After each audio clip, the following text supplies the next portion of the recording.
On 28th of October, one youth dies at the spot after a line truck hit his motorcycle at Dongmukak Market Tri-Junction Road.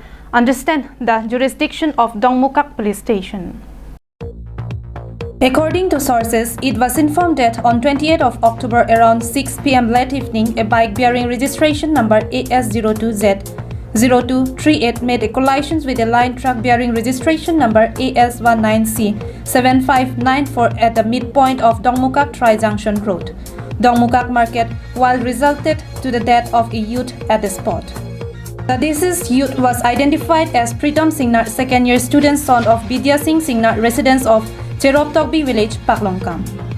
The driver of the truck was arrested by the Dongmukak police and was kept under custody at Dongmukak police station for further investigation. It was reported that the deceased body was brought to Dipu Medical College and Hospital for post-mortem report. Samsing English report from Dongmukak for Karbin Long Live.